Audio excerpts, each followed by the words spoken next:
Network. Yeah, I've been closer to Jesus before, so can you help me out? Oh, can you help me out?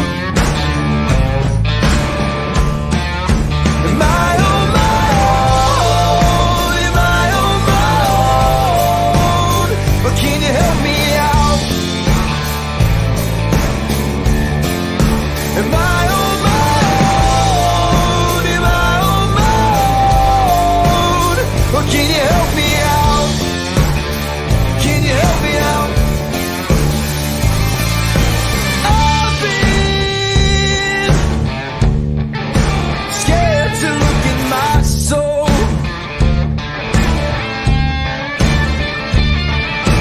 I've been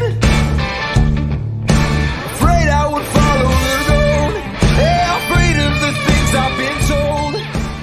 Hello, everybody. Welcome inside a Tuesday episode of Running Point on ysnlive.com, brought to you, as always, by our good friends up there at Greenwood Chevrolet in Austin Town. We thank them for their constant support. Anthony Hartwig alongside Mr. DJ Oakley as we round into playoff week. It's officially every team in playoffs now, as football has ended their regular season and volleyball and soccer are now in districts. So we can officially say every sport is in the postseason, and it's a good feeling to be in, DJ. Yeah, for certain for us, it's the time of year we love the most because only the strong survive from this point forward. So if you got a chip in a chair, as we always talk about, and our good buddy Andy Hake talks about, you got a chance. And I'm excited to see who really wants the big trophy this year. Especially in football, when not everyone makes it, all you want to do is do enough in those 10 weeks to have a seat at the table, and that's all you want. You just want your chance to go out and play. And I think a lot of those coaches would mirror that sentiment, that all the work that they put in the 10 weeks of the regular season was just to get a chance, whether they're a 12 seed, 11 seed, 10 seed, or they're a top seed. Give us a seat at the table. Give us an opportunity to buckle up our chin straps and put on our pads and go out there and try to prove ourselves in week 11. I want to give a shout out to Dana Balish, who informed me that there's 72 teams that made the playoffs with a losing record going into it. And the whole state or just our area? State. Yeah, state. Yeah. So if we had 72 teams with right, I almost thought it was one of those ones where I said it before I really computed the question. Yeah, and you know what's interesting to me is everybody complained and said, "Oh, 16's too much. 16's too much," and now people are saying, "Well, we didn't get into the playoffs." Like the tune is changing a little bit, Mr. Hartwig, and it always sucks when you don't make it. And like we've talked about our power rankings, it's the same kind of idea. Is when you have 10 teams in our hearts, there's 57 teams that don't make that list, and they can kind of commiserate together, right? But when you let more teams in, the target gets bigger on your back for the teams that don't get in. And why not us? Yada yada yada. So it's certainly interesting, and the conversation continues. Should we say? Look, if the OHSA or anyone thought that expanding the playoffs would stop the controversy, then they're wrong, because there's always going to be that cutoff team. There's always going to be the 17th team that thinks that they deserve to get in, or the team that missed a game that thinks that because they only played 9 games, but they're better than this team because they missed a game. There's always going to be that team that thinks that they're right below the cutoff and they want to get in. So unless you let everybody in, you're never going to be without controversy or without people that think that they deserve the seat at the table when they didn't get into the top 16. That's why, when we talk about, people talk about college football and they're like, well, we got to expand the playoffs. It'll stop all these teams from complaining. I was like, you expand it to 8, there's going to be the 9th team that thinks they deserve to get in. And if you expand the college football playoffs to 12, there's going to be the 13th team that feels like they were better than the 12th team that thinks they should get in. So you're never going to stop the controversy just by expanding to more teams. There's always going to be that group of teams that is right on the cuffs that feels like they did enough to get in. I think if you don't see the writing on the wall right now, that it's going to be everybody's in the next decade, and I'm giving myself some runway there, probably happens before that, then you're blind.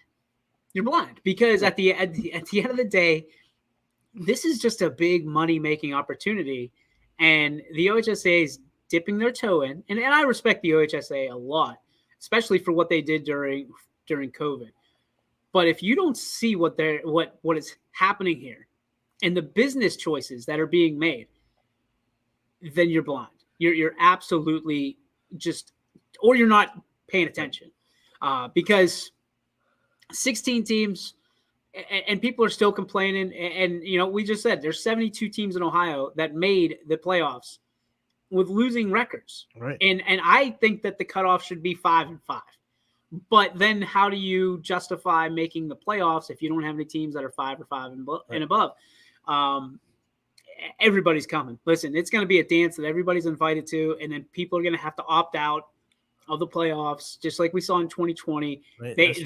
They saw the model per se, and now they're going to capitalize on it and have this brilliant idea. Hey, you're right. You deserve to be in the playoffs, and everybody's going to get in. It's coming. Just know that it's going to happen. I'm trying to think of the logistics of that, because obviously football is a unique sport where you can only play one game per week. All the other sports that everyone gets in, they can do that because you can play 2 or 3 games per week, and you can have your district tournament done in the span of a week. But football, you either have to start the season even earlier, because now you're going to have 25, 26 teams in a region get in, or you're going to have to go longer into the winter. Which you're going to have basketball coaches. Oh boy. Excuse me. Gosh. Basketball. Don't turn your mic off. Turn your mic off. If you're going to do that, turn your mic off. Golly. I think what he was trying to get to was basketball coaches are going to get frustrated from that standpoint, and for good reason.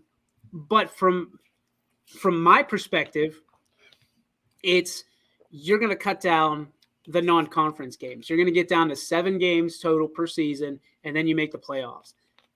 That is the feasibility, because they're going to say, well, you can only play your conference games, and then most conferences are 8 teams. Most of them are 8 teams. If you have a conference that's less than that, then obviously you can have more non-conference games and you have opportunity. But we saw that they picked 6 weeks. They picked 6 weeks in 2020. So there's a chance that you don't even get to play all your conference teams during a year.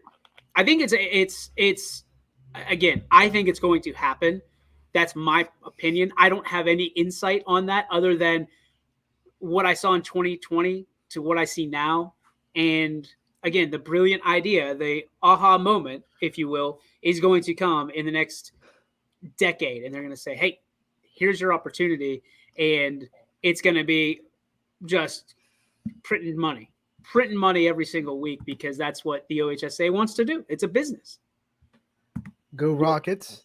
Absolutely, Gina. She's good for a Go Rockets every show. I love it. When you look at that, something else we saw in 2020 that I want to see if it's in your crystal ball. If you either didn't make or opted out of the playoffs or lost in the playoffs, you could go and play other teams that were eliminated and get 10 games in. Do you think the OHSA will allow that to happen too, for these teams to either opt out of the playoffs and go play the other teams that opted out, or if you're eliminated from the playoffs, you're still going to play to get those kids that maybe aren't, going for a regional championship a chance to at least play 10 games? Sure. What do they care? They don't care at all at that point. You want to go play? Go play. You're just not in our tournament. And, right. I think that's fine too. But I think it's going to be interesting, because some coaches are going to have to look, some administrators, some teams are going to have to look in the mirror and say, do we not let our kids play in the playoffs for an opportunity to go play 4 more games? Or do you call the season after 6 games? Right. And just go, we're done.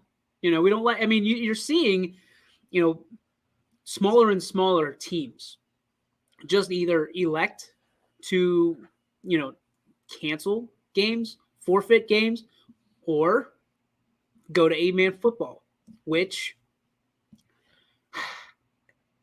I think it's coming. I think there's a lot more of that's coming down the pike. I think Sebring has been a really good kind of, I don't even know, a leader in this and saying, hey, we don't have enough kids anymore. We're going 8-man football. And I think it's going to be interesting to see who follows. I was going to let you respond to Chris's comment there. OHSAA created the headache for basketball coaches moving the season up. Season now begins. Boys November 23rd needs to move back first Friday in December, what it used to be. They're not in the business of losing money. Right. And that's the thing. They want to, and it makes it, what sucks is it makes it worse on coaches, worse on student athletes. Because I was talking to a girls basketball coach over the weekend, and I won't tell out which one, but they were saying that like they just think that practices need to start when the district championships are done, because by then most of your teams are done playing your volleyball or in softball or baseball. Most teams are done with basketball. He started practice last weekend. That's when official practices started, and it was still sectional. So almost every volleyball team in the area was still playing because it was just sectional championships. So it's like, what's the point of starting that Saturday when you have maybe 2 or 3 of your players and you really can't do anything anyway? And then if your volleyball team makes a run or your basketball team makes a run, they need that gym space. They need that practice space because they set priority. They're making a tournament run. So if you need scrimmages, like this particular school has one gym, where do you go to scrimmage? Because volleyball needs the gym because they're making a tournament run. So I think he was just a little bit frustrated. And I'm sure a lot of coaches are kind of frustrated that they're kind of they have to wait, and if their volleyball team makes a run, they still have to. And then he's like, it's sad, but there are coaches that are kind of rooting against the prior season sport just because they want to get started. And See, you feel terrible about it because you don't want to root against your athletes, but you're kind of subconsciously rooting against your own team. I don't think that's the case in most cases. I don't necessarily think that or that basketball coaches are rooting against volleyball teams and football teams. As a matter of fact, I've found it the other way around, right? Where they're rooting for their kids because they're their kids. And I'm not trying to make anybody feel bad if that's the case, but in reality, I understand that you've got a job to do and it's your job to prepare. But it's not the athletic director's job to sit there and go, well, shame on you because you weren't prepared by, October 1st for your basketball team when the volleyball team didn't finish until November 1st or whatever that date may be. I think there's a lot of this going around that the pressures of being a coach nowadays. It's tough, Anthony. It's very, very, very challenging because the expectations are you're a coach, you're a mentor, you're a father or a mother figure to these kids. You want to make sure, obviously, number one, that they're safe. Number two, that they are working hard in the classroom. Number three, they're working hard on the court or on the field, wherever their kind of canvas is. And then you add on all the other things. Hey, you need to make sure that you're a winning program, or else all of that stuff doesn't mean jack. And then you add on, okay, well, my kid didn't make first team, so you didn't do your job in pushing these coaches. And I would say 80-20. Most of life is 80-20, right? In 80% of the cases, these coaches are going above and beyond what they are actually supposed to be doing, what they're being, quote unquote, paid for to be doing. These coaches do not have time to send your recruit videos to, as a freshman to Ohio State. They just, that's not part of their job description. That's your job as a parent. That's your job as a district. That's your job as an individual athlete to do that for yourself. It's not the coach's job to do all the stuff that you're supposed to do, and they should just be happy that you're playing for them, because otherwise you're going to hold up papers to another district in their face and say, I'm going here. That is crap. The transfer scene does make it easy to use that as leverage, which is a sad reality of it's been a sad reality of college sports, and it's starting to become a sad reality of high school sports. All right, girls are put in an awful situation. Most are fighting for players' participation as it is. Girls' season starts November 18th. At some schools, kids are allowed to take a week off between sports. But we're going to have this issue every year. Right.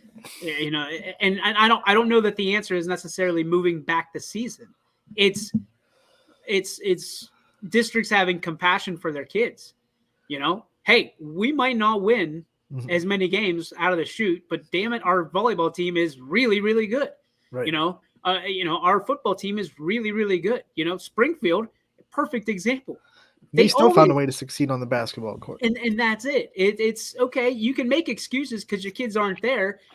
If it's an athletic director's position or a district's position that you have to cancel games on the early part of the season or move games to later on in the season, so that way your kids are there, or that way you have enough kids to compete, then that's what you have to do. And other districts are going to have to understand that. And people are going to say, whoa, DJ, you said no canceling games. You're sick of it. And I am. But if it is for reasons that you don't have enough kids because they're playing in another sport, that's different. That you don't have enough kids because you just don't want to play, or you don't like it's completely night and day, apples and oranges. And we've seen basketball teams do that. They have to push the start of their season up because their team's in a state tournament, which state tournament leaks into the start of the basketball season if you make it that far. And if you're a smaller school, you're sharing students, and you can't play with 4 players. It's just the reality. You probably can't even play. You could probably make a makeshift a game with 6, but if you don't have maybe 3 or 4 of your starters because they're on the football team, you just have to say we're going to have to reschedule this game or cancel it if we can't get it rescheduled. It's just, we've seen it happen. But here's my other thing is, okay, you have 6 players. Go play, because there's some teams that have 6 players their entire season. Right. You saw it in Jackson Milton last year. And we'll see it again. Like, you have to play. If another team is doing it, you have to do it. There's no way. And I get it. There's different scenarios for every scenario, or different outcomes for every scenario, I should say. But at the end of the day, Anthony, like, you can't sit there and say, I've got 8 kids on my basketball team, and that's not enough because we have 5 kids that are playing in football. Because they're not my varsity starters. Exactly. Like, you at least have to get out there and say, okay, this is what our situation is, and let the other team decide. Now, if the other team decides, hey, we'll move the game, we understand it. But if they say tough nuggets, it's tough nuggets. It's tough nuggets. I like that. No one likes tough nuggets. DJ, we had some tournament action last night in the girls soccer scene. I want to go over the final scores here. We also have interviews that we're going to play for you today, 4 of them. It's going to be a good day on Running Point. We'll let you hear from Grant Hitchcock, the quarterback from Jefferson that is the all-time leading passer at Jefferson, broke his own brother's record.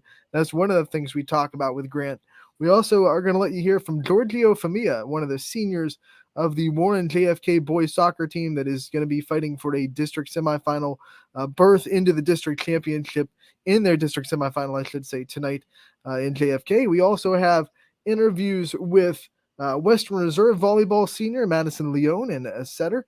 And we also have an interview with McDonald volleyball senior Maria Rizal. And we know that is a name that rings in the legacies of the halls of McDonald. So excited for you guys to hear that interview. We definitely talk about the family legacy and what it's been like to kind of walk into the shadows of Coach Rizal and Zach before her. Yeah, I didn't know if that was a pitch or what. No, I just had to take a breath to get the scores from last night. But yeah, if you have a thought, you're welcome to about the Rizal family. I love the Rizals, just point blank. Jeff was such a great contributor early on at YSN, and they had the show. That was what the hell would they call it? Full court press. It was great. It really was. And I miss him dearly. I know Zach's doing big things where he is, and I can't wait to see this interview. All right, so on the girls' soccer field last night, we saw Green end the season of Howland. Unfortunately, we have to say goodbye to the Tigers, who shared the AAC championship with Canfield. Green wins 2-1 in this matchup in girls' soccer. West Branch, they are still undefeated, and they win 4-0 over Alliance to advance in the tournament. We saw Poland get the win over United 3-0. Ariana Daniels continues to score at an impressive clip for her. She broke the Poland record for goals in a season in the regular season finale, and she continues to be a big offensive threat for them in tournament play. Canfield gets the win over Streetsboro 4-0 to advance into the district tournament, and Salem unfortunately falls to a really good West Geauga team 5-0. They couldn't get their offense rolling, and that Salem defense that is usually pretty locked down. It tells you how good and how athletic West Geauga is if they were able to get past the speed of Riley Hutton and company down there in Salem. Last score was probably the most thrilling soccer game. Oh, not the last score. There's one more row, but it was still the most thrilling soccer game of the night. Waterloo beats Badger in overtime. Kara English nets a goal as the clock expires in the first overtime for Waterloo to win 3-2. Big players make big plays in big situations. Kara English had the goal that sent it into overtime towards the end of regulation, and then she has the game-winning goal in the final seconds of the first overtime period as Waterloo advances to their first district championship game since 2012. So congratulations to the Vikings for that. Cardinal Mooney, they get the win over Springfield 4-0 to advance to the district championship. They will match up with Poland. And then the last district semifinal last night in Division 3, Lakeview got the win over Champion 2-0. DJ, we were talking about this yesterday with Ty. In Division 3, we are guaranteed a YSN representative. No, we're guaranteed all YSN regional. We are guaranteed we are guaranteed a YSN team in the regional final. I got mixed up on the things because we have all YSN 2 district championships because we'll have Poland versus Mooney, and then we'll have Lakeview versus Waterloo in the district championship games. Those two district champions are matched up with each other in the regional bracket, so they will play each other in a regional semifinal. So we are already, before even the championship game gets kicked off on Thursday, we are guaranteed a YSN team in the regional final in Division 3 girls soccer. And that's always good news for us. We love hearing that, and again, this is the time of year where, like you said, you have to unfortunately bid teams farewell, but the other teams get greater coverage because as we get smaller and smaller, the focus is still the same. We still deliver as much content, but just on those teams that remain. Right. So we will congratulate once again Waterloo, Lakeview, Mooney, and Poland, which all advanced in Division 3. West Branch, Canfield advances in Division 2. And unfortunately, we do have to say goodbye to Howland and Salem. Those were the only two YSN teams that lost their YSN versus non-YSN matchups. We also say goodbye to YSN teams United, Badger, Springfield, and Champion that lost all YSN matchups in the district semifinals. Those girls' district championship games will be on Thursday at different sites. South Range is hosting one Division 3 championship game. Niles hosts the other. And the other sites can be found at ohsa.com on the brackets for Divisions 2 for Canfield and this other one, Canfield and West Branch, which both advance to the district championship games. Boys district semifinals are tonight. So without further ado, I want to share an interview with the boys senior at Warren JFK who will be fighting in one of those district semifinals tonight. It is Giorgio Famia from Warren JFK, one of the standout seniors. He is a middle fielder, which means he does a lot of the dirty work. He doesn't get the goals that obviously get into the limelight, but he moves the ball, makes sure he gets his players in the position to score, and he has a lot of assists on the season as well. So he gets his hands in goals, even though he doesn't get the recognition that the stat of goal that maybe other players on that team get. But it's a great Warren JFK team, and we get to hear from one of their senior captains, Giorgio Famia, here on Running Point, brought to you by Greenwood Chevrolet in Austintown. Anthony Hartwig here with a Warren JFK boys soccer player profile. I am joined by Giorgio Famia. Giorgio, thank you so much for taking the time to join us today. Yep, anytime. Senior season, what has it been like for you to kind of take it all in and get a little bit reflective on your career at Warren JFK?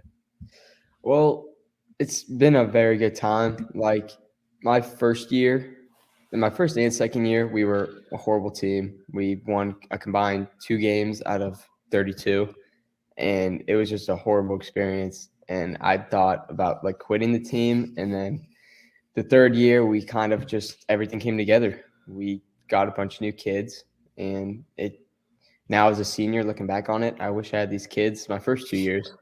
But other than that, it's been a great experience overall, all 4 years. Take us back to after year two. Like you said, it was a low point. You thought about maybe quitting. What were some things that kept you going and kept you, coming back for your that third season, really not knowing what to expect? Well, when I found out that we were going to have the same coach as we did our sophomore year, I was like very excited because my first year I had one coach, and then COVID hit, and then he couldn't come back anymore because of issues. I'm not sure. So we got a new coach, and I was like, okay, if I get another new coach, I really don't want to play because then I just have to reprove myself all over again to somebody completely different. And by that time, they're not going to know my potential, basically. All right. So, like you said, that third year things started to come together. What were some key factors, do you think, in the turnaround that this program has had, especially the last 2 years? Athleticism basically is what it was. We got a bunch of kids that went to Kennedy, and they're all athletes from the basketball team, football team, stuff like that. And we were just like, "Do you want to play soccer?" And they were like, "Yeah." So we turned athletes into soccer players. Basically, is how we kind of did it. What were some of the things that when you were starting to learn about soccer that were the hardest to grasp? What were some skills that were really hard for you to develop? Basically, like you don't have to pass the ball forward in order to score. You can go backwards. Like you don't have to just pound the ball right at their defense. You could use your defense. And the first 2 years, I didn't really understand that, and now I completely understand it. And it's literally my whole game. I recycle possession every time I'm in the game. It's kind of like it's my job to make sure we're always moving the ball. We don't always have to go forward. We can go backwards. So now that I grasp that aspect, I feel way more comfortable in my game. When I got guys running at me, I know where my teammates are, exactly where they're at. So I could just play them the ball or I could play them into the space. The Eagles are 13-3-1 in the season right now, and you just got the tournament win on Thursday to continue your season. What's this ride kind of been like this year, and seeing all the success you guys have had, 8-0 in the conference as well? What's it kind of been like to be on this ride this last time? Honestly, it's been like straightly amazing. Basically, we went last year. We was like a building year, straight building year, and we weren't really a soccer team yet because we didn't know how to really play with the ball much. Because, like I said, it was straight athletes. But now that we learned, it's like we were just pounding teams at every game, even if it was close or even if we lost, we learned something from that game. And I'm pretty sure every single person on my team has learned from that experience in those losses and in those close games to push forward and to help us win this district championship, hopefully, and go to state. I mean, 74 goals as a team. You have 5 of them, but like you said, your main job is not exactly always to score. It's just to keep the ball moving. So what's it like to kind of be a part of an offense that is just scoring at such a rapid pace? I mean, 74 in one season is quite a bit and counting because you guys aren't done yet. Yeah, so basically last year we only had I think it was 21 goals, and that's because we didn't really know how to move the ball yet. But now that we've recycled the possession and we're just pounding, if we get it back to our center back.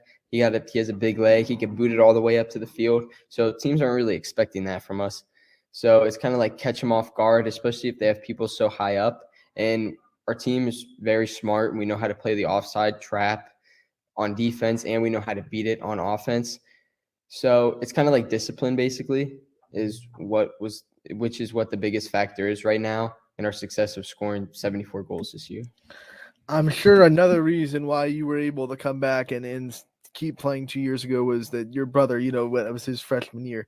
So he was going to be on the team with you. Now that he's a sophomore, you're a senior. What's it been like to kind of be on the team with him? It's honestly been such a great time. I love playing with him. Ever since we were kids, we always played together on the same team. He always played up with me because my mom always tried to keep us on the same team so she didn't have to go to all of our games. But other than that, it's kind of like I just want to see him strive and grow and get better. And he really is. He is becoming a great player. And once I'm gone, I hope he can just fill my shoes, but he can score more than I can. So I hope that's what happens. What's the dynamic like between you two? I mean, are you guys constantly, getting along, or are there some things that push your buttons about him?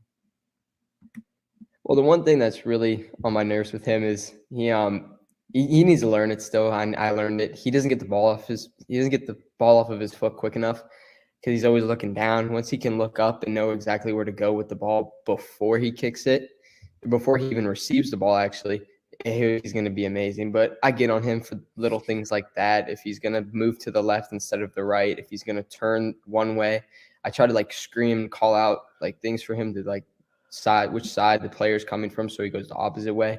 He just has to get a little bit quicker reaction time. And other than that, I don't really see anything wrong else in his game. Are you been able to coach him in those things? What kind of things has he taught you? Has he given you any advice on things that maybe he sees about your game? Yeah, he tells me to stay physical. There's been a lot of times where I have a bad ankle, so it's like we'll step and then I'll plan it too hard and then it'll start throbbing and hurting, so I won't be able to like get back into the play. So he's always telling me like stay physical, like get back in, don't stop, just keep pounding the ball not down the field, like keep pounding your body into the player's like space where they're going to run. So if I do that, they're forced to go around me, and then my teammate can step up and steal the ball. So he gets on me with that. Earlier, you talked about this coaching staff and what they've kind of meant to the turnaround. So, what kind of things have they taught you, and what has it been like to be under them for the last 2 seasons? So we really started with 3 coaches. One moved away, but he was very, very good. He helped us with learning how to recycle a little bit. But the other 2 coaches, one's a goalie coach. He does a great job with our keeper, Nico Simonero. He's an amazing keeper. I would say he's the best keeper in the area, honestly. Like, he's learning so much, and these coaches have taught us so much. And like, I feel like under them, if we listen to them, we could do everything right. And if we do listen to them, we could go all the way. But if we don't, then I feel like we're going to struggle a little bit. You know what I mean? What was one thing that he would say to you that at first when you first heard it was like, but now that you've been under him for 2 years, you kind of get what they were pointing out. Oh yeah, 100%. I understand them completely now, and I'm trying my best to just learn those little things and those little times I need to be attentive.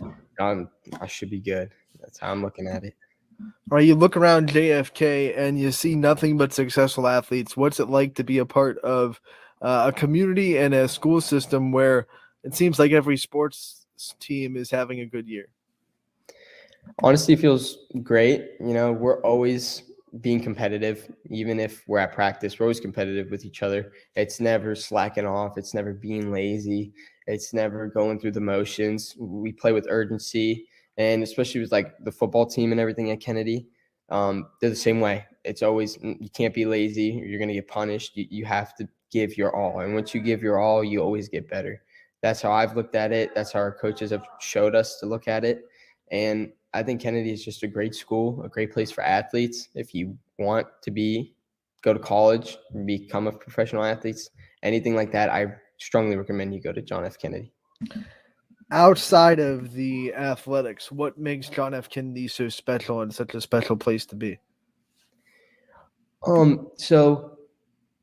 What was very helpful for me is that it is so small. It is such a small school. You get around maybe a max 15 kids in each class. So you get that one-on-one with the teacher basically. And that really helps me academically. So I'm never struggling in a class and then worrying about soccer and then worrying about going to work, stuff like that. So that's another thing that's very successful. It's very helpful in me being successful at Kennedy. Another thing is the staff, just completely amazing. Even if they're not teachers, like our principal and our president, they are amazing. They're always around with the kids, and they're always just having a good time with us. So we're never like bored at school or like can't wait to leave. It always makes something exciting for us to look forward to. And you talked about liking that one-on-one time with the teachers that you have in your academics. Who are some of the teachers that you have leaned on the most throughout your career? Have there been any teachers at JFK that have kind of impacted, your journey? Yeah, so I would say number one is Mr. Thomas. He's a math teacher. He is just amazing. Like, even if I don't understand something, he is always there to help me. If I'm struggling in class, he always recommends I ask questions, even though I get embarrassed sometimes, but that's okay. But he's always encouraging me to be a active student and always learning something new every day. Another teacher I would say would be Mr. Krabia. He's a philosophy and religion teacher. He just gets these talks with us that are so like open-minded and like you relate to so well that it makes you think of the world in a wider aspect. And I kind of like put it to my game as well, like in soccer. We talk about how school is like with tests and everything, and how you do your homework is like practice, and then the test is like a game, basically. So he put that mindset into my head. So I mean, it's those two teachers are definitely my favorite. Definitely had the biggest influence on me. You said it earlier, you don't only play soccer and go to school, but you also hold down a job. I guess the main question for that is how do you manage that? Because that is a lot of time to be putting on your plate. Yeah. So basically, I try to just my dad owns a restaurant, so whenever I can, I'm trying to help him as much as I can because it's hard to find help right now, especially employees. You never know who calls off, you never know what's going on. So I work in the kitchen with him, and we work right next to each other almost every single night that I don't have a game, and we just continuously just work. So if I have practice, I'll go to practice, I'll shower, then I'll go to work. So and then I'll work probably. So this whole soccer season I've worked until 10, 11 o'clock at night, every single night that I can, except for Sundays because we're closed. But I'm just trying to be there and help prep, get everything ready, set up. So all my dad has to do is focus on cooking, paying the bills, doing the office work, payroll, stuff like that. All right, since your dad owns a restaurant, I got to put you on the spot a little bit and ask, what's the best dish on the menu? Um, I would definitely say the penne Toscana. Is definitely my favorite. It's just an explosion of flavors, honestly, and it's been a huge seller. We just put it on the menu about 3 months ago, and ever since then, it's been nonstop crazy. Everybody wants it. Way to be a billboard for the business. Good job. Is it kind of weird to have a cook at home when they're just cooking meals for the family? Like, Not really, no. Basically, we don't cook at home ever. It's literally just at the restaurant. So if like we're cooking for my family, or my whole family, if it's like a family dinner, we'll all go there and we'll eat. And if it's like a Sunday dinner, like today and dinner, my dad will usually go there. I'll usually go there, cook something up real quick, bring it home, and we'll eat at home. But we really don't cook at home because we don't see a point because we have everything there that we need. do you ever see a future as a chef for yourself? Um, I don't think so. I feel like it's a great like a side hobby for me Right. because as amazing as I love it and how fun it is, I just don't see the pay working out that well because I want to like travel the world and stuff. So I'm looking forward to being a lawyer. But if I wanted to, I could just be chef whenever I wanted, kind of. And if I wanted to go to school, I could for it. But right What's now, no. what's one thing that you cook really well right now? Um, just I would say everything saute. I work on the saute line basically, and I could do the rest, but I just focus on saute. So basically, it's like saute chicken dishes, pasta dishes. What else? It's stuff like that, like meat dishes mixed. It's kind of that's my main focus right now. All right, you mentioned that you want to be a lawyer. Dive in a little bit deeper into your future goals, where you want to see yourself in a couple of years and where you're hoping to go to college if you have made that decision yet. Yeah, right now I'm pushing for Ohio State, but I kind of want to stay home and help my dad. So YSU could be a landing option for me too. I'm just really not sure yet, and I also just came to the understanding that I could play in college too, but that's kind of like me just going through the motions right now with soccer almost being over my senior year. So stuff like that. So I'm really undecided, but what do you call it? I'm just trying to build myself a strong foundation now so the future I don't have any worries. I can be home and spend time with if and when I get married with my children, stuff like that. I don't want to be at work all day, to come home late, kids are asleep, I don't spend time with them, stuff like that. I just want to be free. I want to be there in their lives and stuff like that. That's really far into the future, but I just don't want to be stuck at work all day.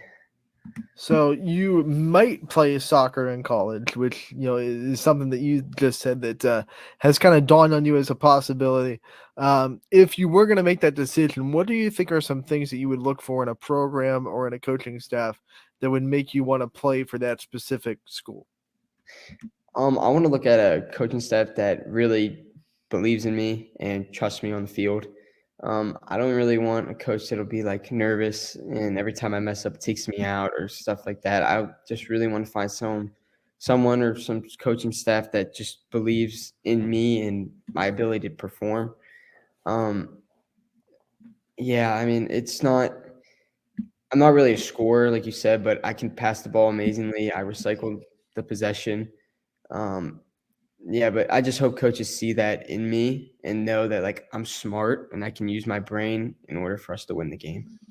All right, before we let you go, I want you to reflect on your time at Warren JFK and pull out some of your favorite memories that you've had, whether they be on the soccer field, off the field with your team, or just in the school system in general. So my favorite would have to be the trunk or treat that we do. Um, each like classroom in the school. We call it a house. So basically students, freshman through senior, all different. They all get placed into random houses and then it's a competition all year. So whoever gets the most points wins the championship or the house cup. And so we do a bunch of things like trunk or treat, which is we decorate a classroom and then we have all these little kids from the lower campus that come in, or lower kids from anywhere. It doesn't have to be from the lower campus. And they come in and they go through each classroom, get candy, and then they vote on the best house, and the best house gets points. But just one thing is like being able to see the expression on these kids' faces and how much fun they have.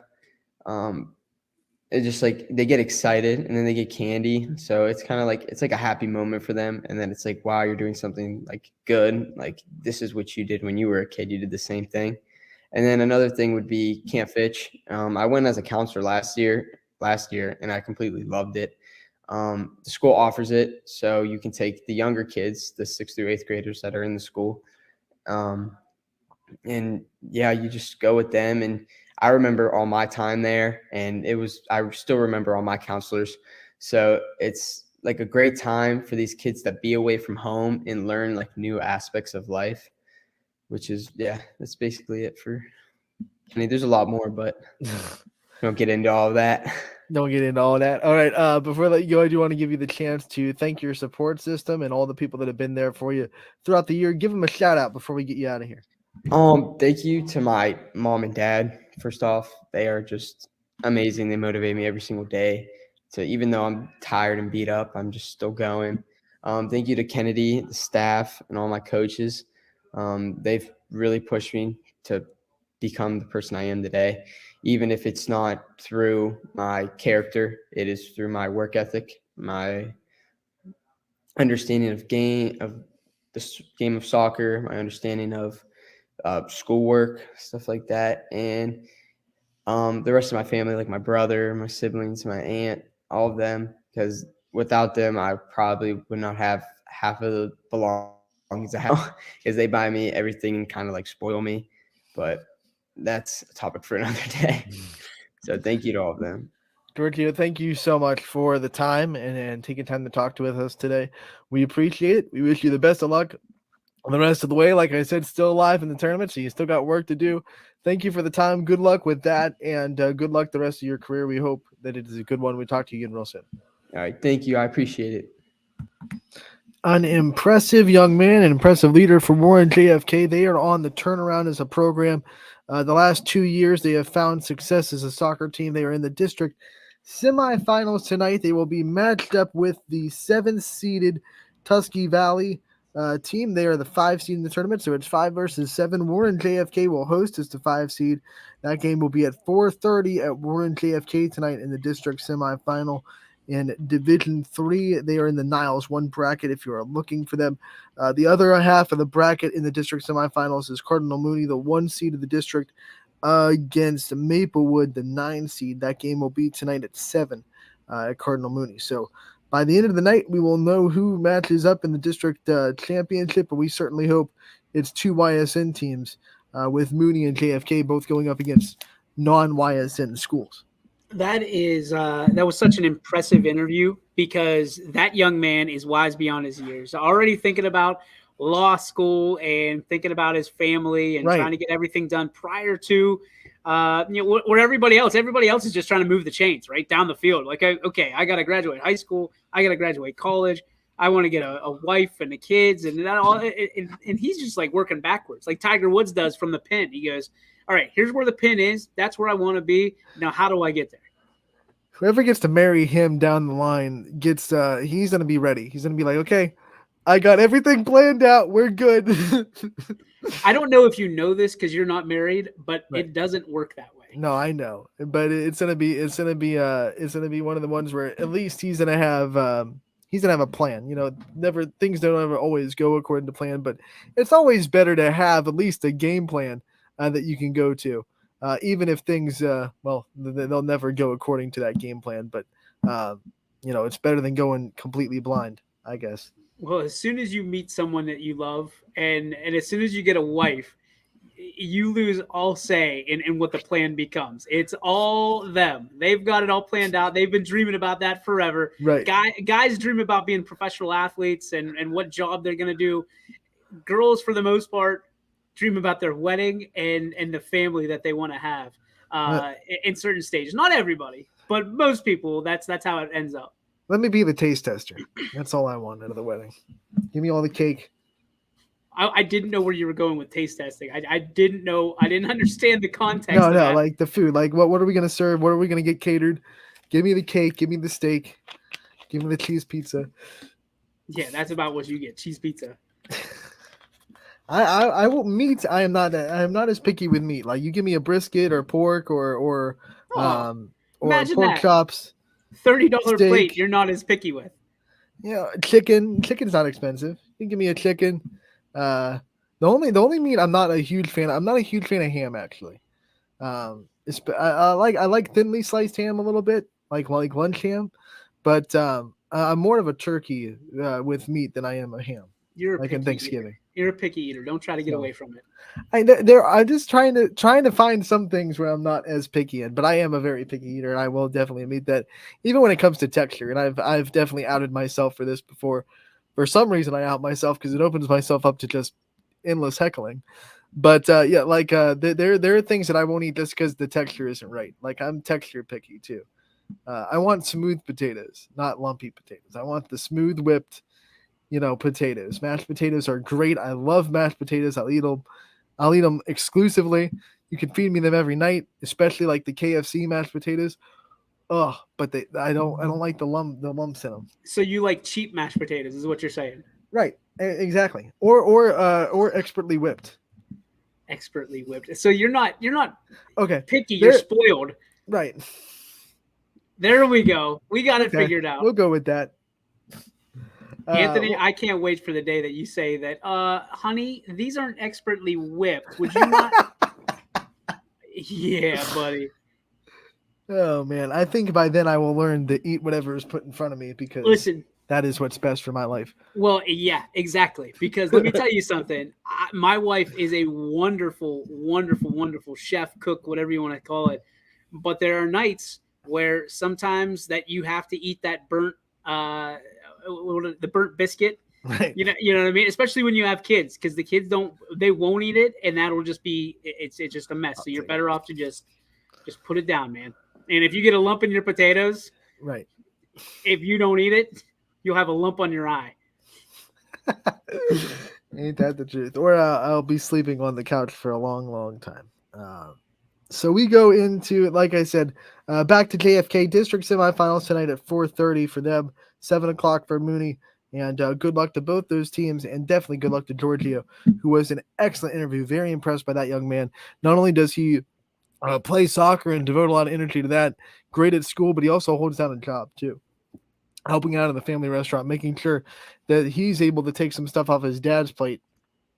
Running a restaurant, not easy. So he's able to go in and, like you said, make sure that some days all his dad has to deal with are the the office work, the paperwork. He doesn't have to worry about the day-to-day runnings of the restaurant. So impressive young man to be able to go to school, excel at school, play soccer, and hold down a pretty decent job as well. And he eats well from the He sounds eats well. of it. How many kids are talking about saute? I'm on the saute line. I think there are probably some high school kids that don't even know what saute means.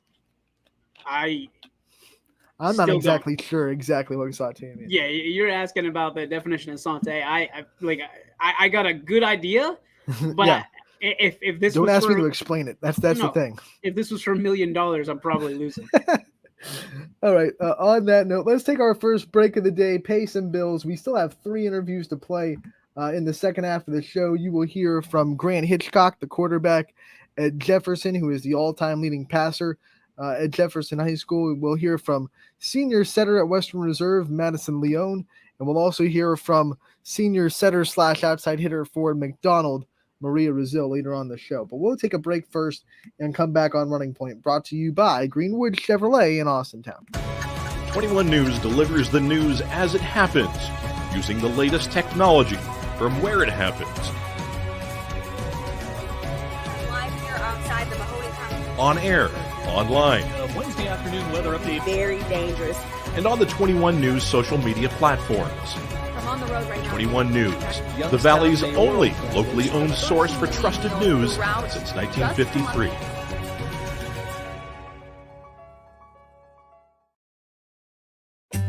As fine as the eye can see, the finest hardwoods from the finest trees. Made for your home and within your means, Baird Brothers will help fulfill your dreams.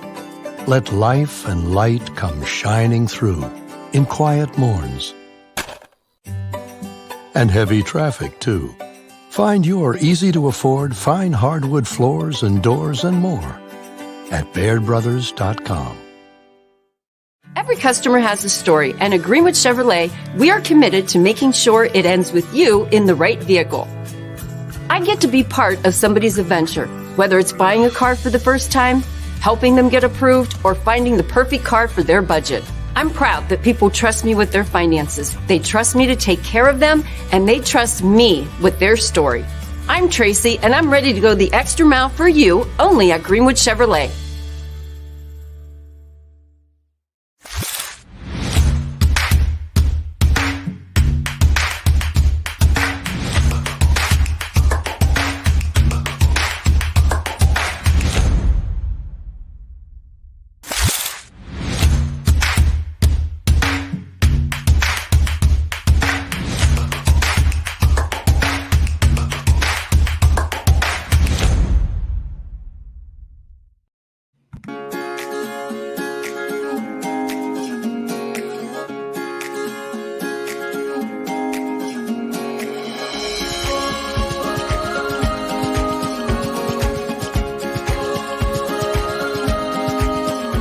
Locally owned and operated, Sheely's relaxed shopping experience means browsing and lounging is always encouraged.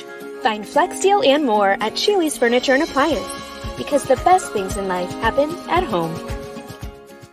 How lucky are we to have not one, but 2 18-hole Donald Ross Championship golf courses right here in our backyards. Mill Creek Golf Course was selected by Golf Week as one of America's 30 best municipal courses, continuing to challenge golfers of all levels and featuring golf instruction by PGA professionals, a state-of-the-art practice range, a PGA of America recognized pro shop, kids programs, and a relaxing grill room for a memorable golf experience. For more information or to schedule a tee time, visit millcreekmetroparks.org. Fall is in the air. The kids are back to school, crowds are cheering for the home team, and Myers Family Insurance is prepped for another crazy Medicare season. Every year there's changes, some big, some small, so it's important to have a conversation to make sure your plan is going to meet your expectations for the coming year. Give our team a call today to schedule your annual review.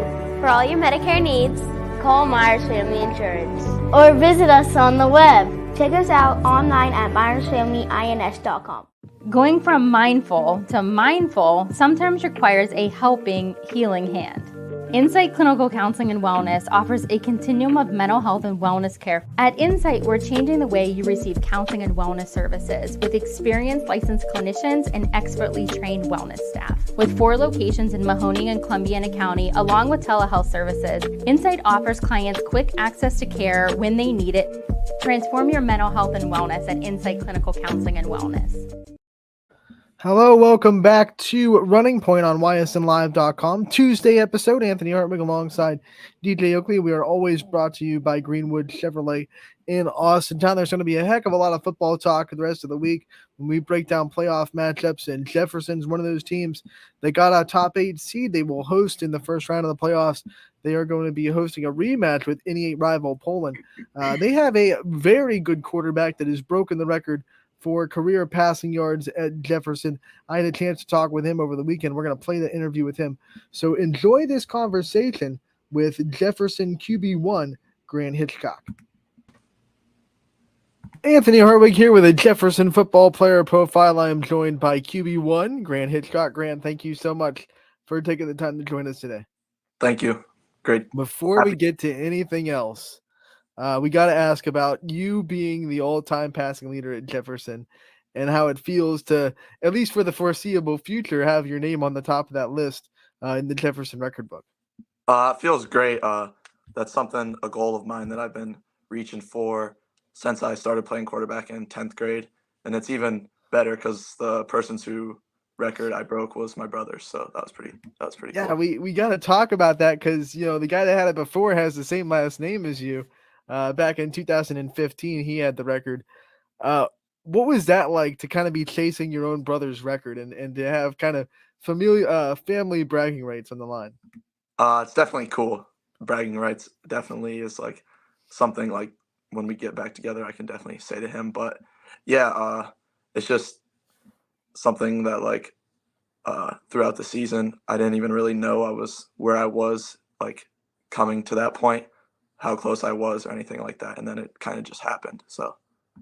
And now not only have you broken it, but you have shattered. What has been working so well for you, you think, over your career, especially this season and this Jefferson offense that has put up ridiculous numbers? Definitely establishing a run game and then getting into our pass. We've gotten a lot stronger, which helps us in running the ball more. And our line and most of our players are very experienced. So that's probably our biggest upside. We talked to Coach Hanna earlier in the season, and one of the things that he brought up was the confidence of this team and how it's a little bit different than last year. Do you feel that yourself? Have you gained a lot of confidence this year as the leader and the senior leader of this team? Yeah, confidence has definitely risen, not only from me, but from everyone else on our team. We tasted it a little last year, and then this year we've really started to put it all together. Yeah, how were you guys able to keep this season not going the way last year did? Because last year, of course, you started 3-0, and then you hit a little bit of a rough spot, and it just kind of kept tumbling. But this year, you start 3-0. Yes, you lose the first game of the NEA play, but you don't let that derail the season, and you keep coming back and fighting back, keep getting off the mat every time you get knocked down. What do you think is attributed to that in this locker room? Definitely hard work at practice. Everyone has like bought into the program and like decided that we don't want our seniors and our season to end that way. So just our hard work throughout the season has driven us to that point.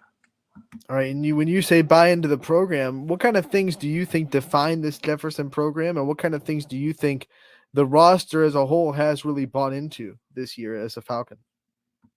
Just like heart and stuff like that. We don't have a lot of people on our team. So it's just like everyone plays a significant role, from like practice squad players, people on scout team, like, being there during the week to get the starters like good looks and stuff like that. So that's really helped us. And you talked about the numbers. You don't have a lot of people. You're actually one of the smallest teams in the conference down there in Division 4 now. What are some things do you think gives you guys that chip on your shoulder that you guys seem to always play with? Just looking back at like history and like how far we've come from when we were freshmen to now, and that's just like been like a big help for us to like give us motivation and stuff like that. What kind of things do you think Coach Hanna has brought to this program, and what kind of energy has he filled this locker room with? He's like given us like a more like open sight to the game, and like his motivation. He's very good at motivating, and he brings like, I don't know. It's kind of hard to explain if you're like not around him, but. What about you personally? What kind of things has he helped you personally with in your growth as a football player? Definitely as a quarterback, since he was a quarterback, he's like helped a lot with that, because just as an overall development, like reads and like arm strength and like just the footwork aspect of being a quarterback. What part of that role of the quarterback position do you think you've developed the most in this year? This year, I would say like commanding the offense, speeding it up when it needs to be sped up, or like certain plays. He'll let me call like a play if I see it. He'll give me the freedom to just call it without even asking him. So that's like a big like step I've taken from last year. You know, him having that confidence in you, does that give you the extra boost of confidence as well to know that your coach trusts you to make decisions like that? Oh yeah, definitely. What do you think are some of your, obviously we talked about the career leader in passing yards. What are some other proud achievements that you've had as a Jefferson football player that you kind of are going to look back on after you graduate? Well, obviously making the playoffs this year, which we expect to win a couple games in there too. But other than that, 1,000 rushing, 1,000 passing last year, and then hopefully again this year. I'm almost there, and then those are like some milestones I've been happy to reach. Okay, last year you get that 1,000 yards in passing and rushing. So what were some things that made you what were some ways, I should say, that you raised the bar this year and said, okay, that was a good goal to have, but I'm gonna one up that? Because a lot of people might get that and then kind of take a step back. What were some of the goals that you set for yourself after that season? I just wanted to win more games, honestly, because at the end of the day, you can have great numbers and then not win games, but it's definitely more fun when you're winning games. So this year has been better, I would say, because we're better. All right, a lot of teams on your schedule. What do you think is the one team that you guys circle the most on your schedule to say, like, this is the one that we really, really get up for, the biggest rival, you could say, or the one that excites you guys to play the most? Obviously, Edgewood's like the closest team we play, and we all know people from there, so that's always a fun game to play. And then in our conference, I don't know. I like playing Hubbard. I like playing all the conference teams, honestly, because they're all like good matchups for us, I feel. It's the last year in this conference. What has it been like for you, and especially the underclassmen that will be, out in another conference next year, to kind of leave your stamp on the NE8 the last year that you're in it, and to make sure that people knew that Jefferson could compete? I was happy with the way our season went. Obviously, like you said, being our last year, I thought we made a pretty good mark on our league, and that was like our goal going into the year. We knew it was our last year in this league, so we wanted to let people know like that was how we were going to leave it. Was that focused on it all in the locker room, that it was your last year? And was that any of the discussion like, hey, we really do want to make our imprint, or was it just kind of felt like just another year in the conference? No, that was sort of like a discussion that, yeah, we wanted to leave an imprint on this league, like you said. All right, we talked about imprints on the league. What about you? What kind of imprint do you hope that you left in this locker room when you graduate? If we ask players next year, what kind of legacy you left at Jefferson, what do you hope their answer would be? Hopefully, like someone they followed by example, like just as in like a whole football player, not only like football, but as in the locker room and like around people in the school. So I hope like when I go back, that's something that people can say about me. You've always been a leader as a quarterback. It's the nature of the position. You have to be a leader to be back there. So how have you grown though as a leader throughout your career as the Jefferson quarterback? So starting from sophomore year, coming in, I probably wasn't much of a leader, but obviously, like you said, quarterback, you have to be like the leader of the offense. As the years went on, I started to get more comfortable. And then with the guys on the team, we've obviously been around each other for a while. So it's just been like easier to grow as a leader, especially being the quarterback. You guys get a great atmosphere on Friday nights in Jefferson, and it's what makes that such a hard road trip for other teams, especially in this NE8. What's your favorite part about the Friday Night Lights experience and just the atmosphere of Jefferson home games? Friday Night Lights is just way different than any other sport. It's something like only someone who's experienced it can like tell you. Just like the band playing and all that, just for any home team is just different. When you look up in the stands, is there anyone that you try to spot when you're looking up and trying to find someone supporting you? I try not to look in the stands. I just try to focus on the game, but I don't know. I guess I don't really look in the stands. Do you hear the stands, or are you one of the players that just completely blocks out the noise too? I mean, obviously, if you're like standing on the sideline and like kick off or something, then you hear the stands. But most of the time, yeah, you just try to block it out. Obviously it's easier in a football stadium. What about when you transition into the other sports, like especially basketball? Is it harder to block out the crowd when they're so close to you? Yeah, definitely in basketball, like you know where some people are sitting because obviously the stands are so close, and you hear them. So, but that's one of the things about basketball that makes it fun too. Let's talk about that transition and how you've been able to handle going from football to basketball. What that switch in the mind has been like, being a multiple sport athlete. It's definitely different as a conditioning aspect. You go from your end of the season football, and then you go right into like basketball conditioning. So that part kind of sucks, but as in like the whole thing, it's not terrible because you've been used to playing a sport, but it definitely like you want your body to get a little break right before you start from football to basketball. If you make a deep playoff run, you're not getting that break. You're going Yeah, right from football to basketball. I prefer that though. Yeah, of course. But it's about time management. I mean, that's got to make your time management skills. You got to have them locked up. Have you always been someone that has been good at managing their time, or have you had to learn how to get a little bit more organized as you've gone through your high school career? I would say I'm good at organizing my time because I've always gone from football to basketball and then into track. So that's probably like something I've learned to deal with. And you learn your own body, so like your own limits and what you need, like as in breaks and stuff. So I think I've done a pretty good job at that. All right. So when you do need a break from all that, what kind of things do you do to kind of unwind and decompress yourself? I don't know. I guess I just chill. I like to take ice baths and stuff, but I'll try to get like usually just a week off in between a sport. All right. So what's your favorite thing to do on those weeks off, like the hobbies you have or the things that are outside of sports that interest you? Oh, okay. Obviously I play some video games, but I don't know. Recently I haven't been playing many video games. Most of the time, if that happens where I have that time off, I'll just come home and lay around. What are some of your favorite kind of shows to binge watch if you have the time to kind of pop in a show? Let's see. Right now I'm watching Peaky Blinders. It's kind of not a very good rated show, but I like it on Netflix. I watched Breaking Bad, and then that's really it. I don't watch a ton of shows. More of a movie guy? Yeah, kind of more of a movie guy. All right. What are some of your favorite movies?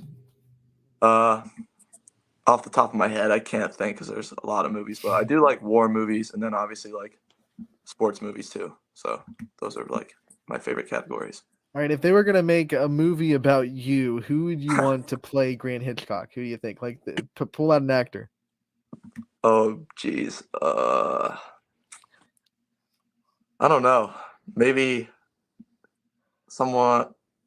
I can't remember. I think it might be Brad Pitt, but the guy that's in Hangover, like with the long hair. He's got to have the locks, right? Yeah. He's got it. That's trademark. I think people want us to ask, like, what's the hair care routine? Because you got the flow, right? You probably have some of the best flow of the Ysn family. I actually don't do anything to it. Don't do anything. It says. Yeah, I just wash it like every other day, and that's about it. It's natural, man. It shows up like that. When you look at this athletics community, what's it like to be part of not just a football team, but an athletics room that has so many successful athletes right now. You look at the volleyball team, they're having a great season. Girls and boys basketball are both going to have good years. What's it like to look around the school and know that you're surrounded by a lot of good athletes that are just having success right now in the school system? It makes you proud to be like from what school you're from, especially like seeing like success around your school throughout like many other sports. It's just like it makes you happy that you go to that school. When you see other sports doing well, do you think it raises the bar for an athlete to say, hey, like, let's do well with them? Yeah, definitely. It's like you want to like be the best sport for your school. So like it just like you want bragging rights. Definitely, you said raises the bar. What's your favorite sport to be a part of the student section for? Volleyball, honestly. Like we've done I thought we did a good job in the student section during volleyball this year. Okay, if you could be like a fly on the wall in the student section of football, what do you think would be like the favorite student section chant to bring to a football game? I'm trying to think of like what chant I would like to hear if I was on the football field. I don't know. Something like to get under the other team's skin. That's like, let's see. I don't know. Something directed like at a player, like individually. I don't know. Oh, you're savage. Going with it. What do you think are some things that makes the Jefferson school system special and unique? And what does it mean to you to be a Falcon? Especially like the league that we're in. We're so far away from every other team, obviously, but it's our last year in this league. Unique, I would just say like the difference, like a lot of schools we play are like more like urban, and we're like a suburban rural school, so that helps a lot, especially being like be able to compete in most of the sports we play. You brought up the travel because everyone talks about what a trek it is to Jefferson for these teams, but no one really brings up the fact that you guys have to travel a lot more than everybody else because obviously you have to go to all these teams. What's that been like to be on the road? And almost every conference road trip is at least 35 minutes long. Might sound weird, but like I actually kind of like the longer bus ride. Like it's not terrible when you get used to it. So like going down, like on your way down there, it's like a nice, like relaxing, like you just put your headphones in, listen to music on the way there. I feel like that's like helps us get ready. What's your favorite road trip? Like what's the best road stadium to play in, do you think?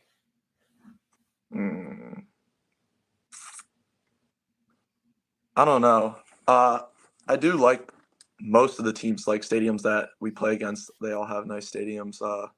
Hubbard's field is pretty cool because it's like kind of like elevated, and then I don't know. Most of the teams have nice stands. All right, last question before we let you go. We have to talk about your future goals. So, what are some things that you want to see yourself doing in the next, 5-6 years after you get out of college?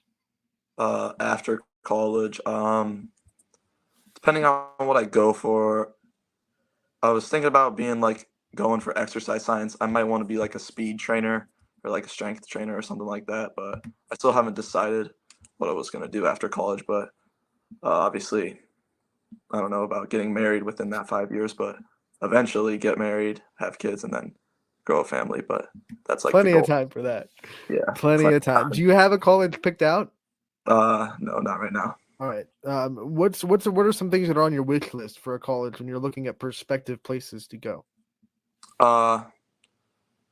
Major obviously plays a big factor. They have to have your major that you want.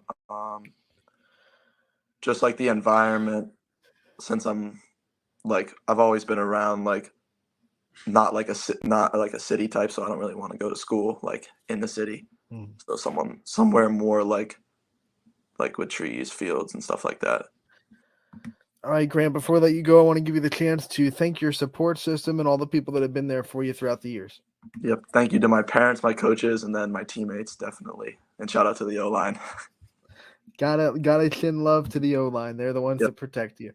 All right, Grant, thank you so much for taking the time to join us today. We appreciate the time. We love watching you do your thing, and we will continue to cover you. We look forward to talking to you again real soon. Thank you. Grant Hitchcock, QB1 for Jefferson. We've loved watching him throughout his career. He's done a really good job in that Falcons uniform, and they have earned a top 8 spot in the playoffs, and they will host Poland in round 1.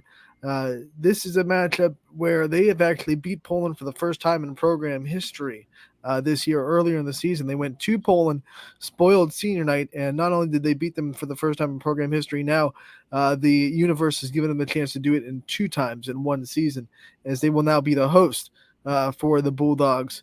A team on opposite scales. I mean, the Bulldogs have been a team that has had a lot of playoff success with their program. They're a program that kind of knows how to win the playoffs, and Jefferson, kind of the new shiny toy in the playoffs, having one of the best years their program has had in quite some time. So it'll be an interesting matchup between Jefferson and Poland to see how both teams kind of handle the playoff atmosphere on Friday night in Week 11. Great interview with Grant Hitchcock. I was so impressed with his growth from junior year to this year. I mean, he said it. He put up numbers last year, but he wasn't satisfied with numbers because they weren't getting the win. He got 1,000. He was kind of proud of that, but at the same point, he said, came in this year, I just wanted to get more wins because it's more fun when you win to put up those numbers. Now he's close to 1,000 this year, and I think if he gets maybe a couple more games under his belt, he'll definitely have that, no doubt, to put under his belt for 2 straight years. And obviously, he'd be more happy with getting it this year with a playoff run in Jefferson. So great young man, great conversation with him. DJ, I know you're a fan of Grant Hitchcock as well. I am, because there's a huge sacrifice that he didn't talk about, and I'm surprised you didn't bring it up, Anthony. Is one of the major reasons that he doesn't have those numbers to this point this season is because he's been playing other positions, because that's what the team needs for him to do. So he's been out to wide out. I know he's got a handful of carries as well, and he can run. Obviously, we know he can run it because he does it from the QB side of things. But more than just QB1, this kid has been a utility player, and he's done what the team has needed, what Coach Hanna has needed. I've always been impressed by this young man, more impressed by the interview because he was calm, cool, and collected. I've seen interviews where I don't know if he's just a little bit rattled from that standpoint, but he felt at home with you, which was good. And, this kid has a bright future ahead of him. I think he should be playing on Saturday somewhere if he wants to be. So congratulations, Grant. We're proud of you and look forward to seeing you make a nice, what we hope is a long, sustained run. But we know what lies ahead with Poland. He likes the long bus ride. So if you thought that bringing Jefferson deep into your town was going to be an advantage for you, not so fast, my friend. That makes Grant Hitchcock a little bit better because he says he likes those long bus rides, and he's definitely hoping that his team is able to take a couple of long bus rides as they advance into the neutral site section of the OHSAA playoffs with a couple of wins. They will host once again Poland on Friday in the first round of the playoffs. And that'll be a good one for Jefferson. I don't know when the last time they hosted a playoff game was, but I imagine it hasn't been. It has been quite some time. Yeah, I don't know the stats on that, so unfortunately, we're gonna have to leave that one flying. But we'll definitely discover that, and we'll put our research department on it, and we'll have a good time. Who the hell is the research department? I don't know. I just threw it out there. The research department is whoever wants to do it in the office. Yeah, I was going to say that I've never met a research department here. You meet them every day. They're the people the people in your neighborhood.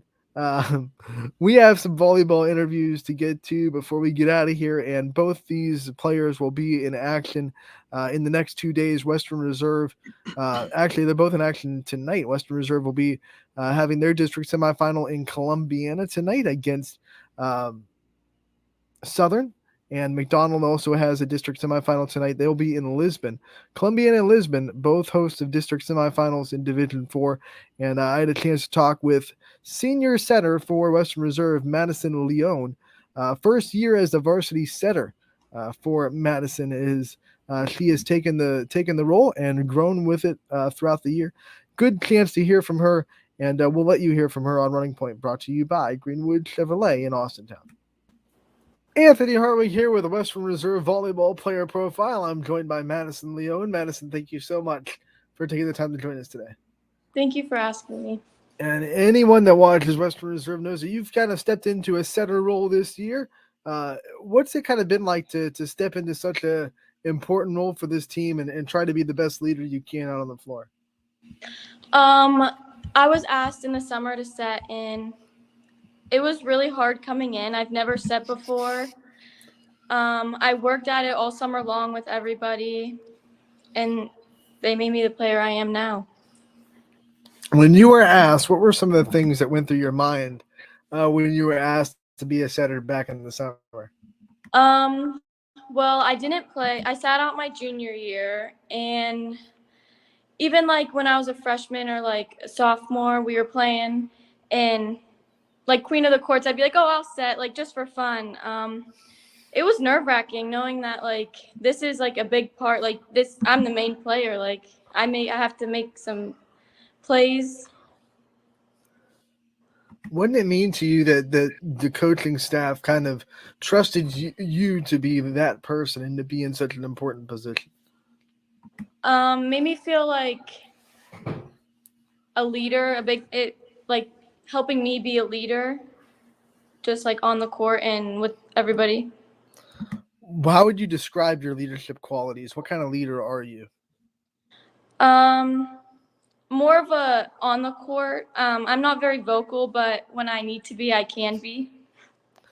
Is that something that you've kind of had to grow in your vocal leadership? Like you said, when you need to, you can be. Is that something that you've had to kind of grow yourself in? Yeah, I'm a very shy person, so I don't really talk a lot.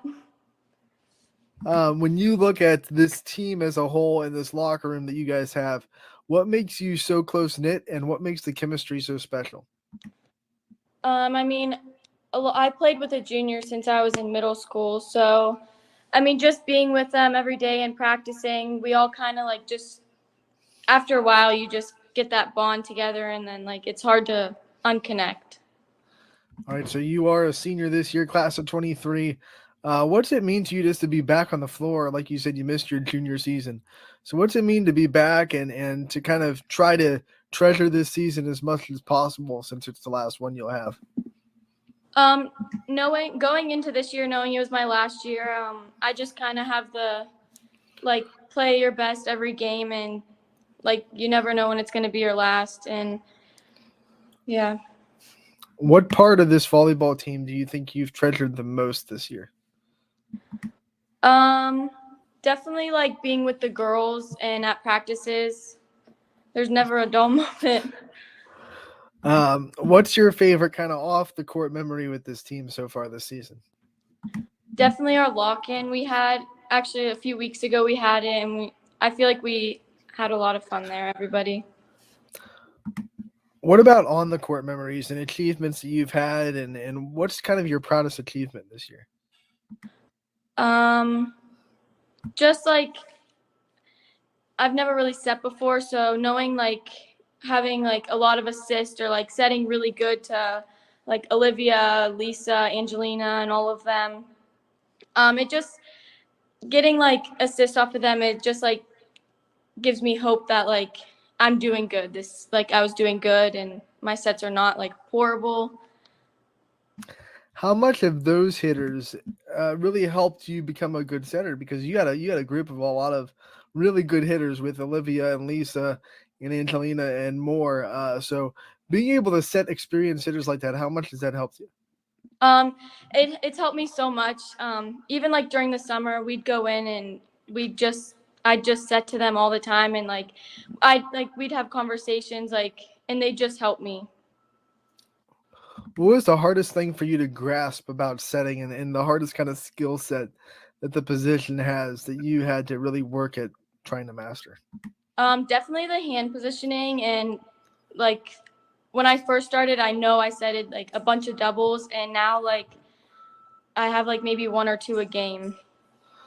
One of the key things that Coach Hughes would talk about when we talked to her about you and the other setters on the team, that bouncing back from those doubles. How are you able to do that? What keeps you confident, even if that does happen once or twice in a game? I just kind of tell myself like keep going, and I mean we all tell each other like we make a mistake, it's fine, put it in the past and just keep moving forward. You can't sit there and sit on your mistakes. You just have to move forward. You've helped this team become very successful. You're the 2 seed in the tournament. So I guess the question is, what has worked so well for you guys this year from your perspective? I really think a lot of us, we play multiple sports together, so we have that connection and we know how each other play. I really think it's our bonds and how we play together. Like you said, multiple sports. So what's it like for you transitioning from one to the other? Well, we can't really do anything now, but it's hard going from volleyball to basketball because like you're so out of shape, but we just push through it. All right, so tell me when the season is over and you kind of get reflective, what are going to be some of the things that make you proud that you represent Western Reserve and that you're able to wear that school name across your chest? Knowing that I got to play with the group of girls that I did, and I personally think that we could go far this year, and just having that on my shoulder, I guess. Muted myself. What are some things inside the school system that you think make Western Reserve a special place to be? What are some of your favorite subjects as well? I don't know. I like school subjects, like Yeah. like I like to write a lot. I'll free write a lot sometimes, and math is one of my stronger subjects this year. So this is interesting because usually if I ask someone that and they say English or writing, they're not good at math. It's one or the other. Did you like work hard to get yourself good at math? Have you ever, or have you always just kind of been a natural at both? I've been more natural with writing. Math, I really had to work for it, and this year I'm like, I don't know. I've never been this good at math, I feel like. It's a good feeling. Yeah. What's kind of your favorite thing to write? I like to free write. Sometimes I'll like write about my day or like just thoughts going through my head.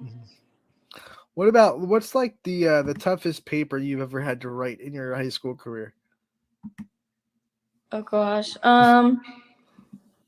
Probably the longer essays and like more about history. I don't like those ones. All right, we've asked you about your favorite memories with the team. What about your favorite memories outside of athletics that you've been able to make throughout your high school career? Definitely this past summer, me and my sister we played basketball with our trainer Anthony, and we just connected so well, and it was like the memories are there. All right, what about some future goals? Where do you want to see yourself after high school and in like 5 or 6 years? I want to be an RN, and I want to work with like younger kids. So I think I'm going to go to school at Kent and just go from there. RN and you working with young kids, is that something that a life experience has kind of driven you towards, or is that something that you've always been passionate about? What drove you to want to be in that career? I just like the environment, like even like walking through like a hospital, there's young kids, like just helping them and get better. All right, so I'm sure with that you've been able to also interact with the young players that want to kind of be in your shoes when they get into high school. What kind of advice have you given to the little girls that are trying to be athletes and trying to grow in the ranks at Western Reserve? Well, I get you just have to, work hard every day, and your time is short in high school, so you just enjoy it while it lasts and make the memories when you can. Let's get to know you a little bit off the floor, off the court. We'll hit with some rapid fire questions and see if we can't get to know you a little bit. Are you sunrise or sunset? Which one do you like better? Sunset. All right. Are you a morning person or a night person? As far as, do you stay up late or do you like waking up early? Probably a night person. All right. What is your favorite breakfast food in the morning? That's a good one. Definitely like an egg on a bagel fin with like some stuff on top. We're going to hit every meal too. So like, what's the best lunch, especially what's the best school lunch for you to have? Oh gosh. Sometimes I'll eat a salad. Sometimes I'll make like a peanut butter sandwich and have some pretzels or a yogurt. Do you pack more than you buy for Western Reserve? It's about the same. What's like the best thing that the cafeteria makes at the school? Oh gosh. Well, I don't go to Western Reserve. I Well, go to MCCTC, okay. but so their pizza is good, I guess. All right. What about your favorite dinner, your favorite meal on dinner time? Definitely chicken and rice with All the right. salad. All right. What's your favorite restaurant to go out to for a dinner? I don't know. Texas Roadhouse is good. All right. So if you go to Texas Roadhouse, what's the go-to order? A New York strip and mashed potatoes on the side with the salad. All right. We got one more food question. I hope you're not too hungry after this. So, if for some reason, hopefully this never happens, but you find yourself on death row, and they ask you what your last meal needs to be, I'm going to give you an entree, a dessert, and a drink. What are you having for your last meal? Definitely water, chicken, and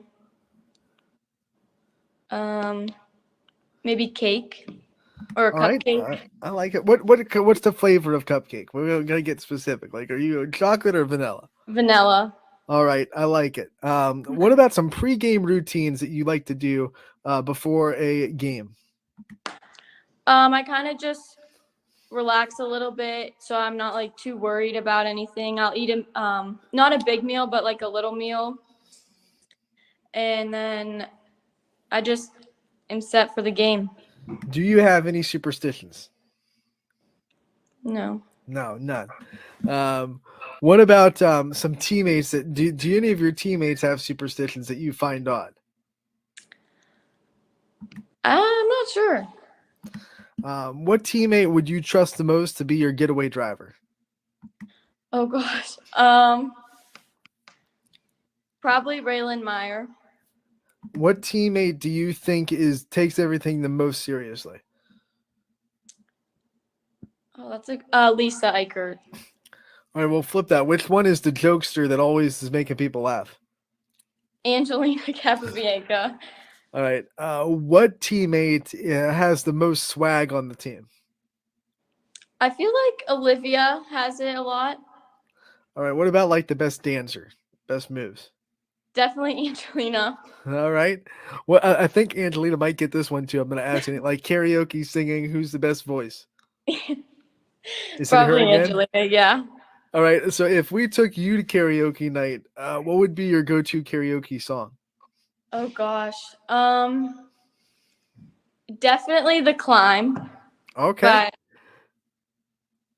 What's one song that can hype you up for a game no matter what kind of mood you're in? Probably The Climb. We've listened to it since middle school, so So that hypes you up, right? yeah. Awesome. What is one song that you can go to if you're not in the best mood and wants to cheer you up? Is it The Climb again? No, definitely Morgan Wallen, I think. All right, there you go. When you think about some of the things that you like to do outside of sports, hobbies that you have, things you do to unwind, what kind of things come to mind? Well, like I said before, workout with our trainer Anthony. I'll watch Netflix sometimes here and there. That's about it. Hang out with All right. friends. So before we let you go, last question. When you graduate from Western Reserve, what are going to be some of the things that you look back on throughout your whole schooling career and make you kind of proud that you went to Western Reserve? Definitely the teammates that I had and the coaches. All right, Maddie, thank you so much for taking the time to join us today. We appreciate the time. We wish you the best of luck in your tournament run coming up, and we'll talk to you again real soon. Thank you.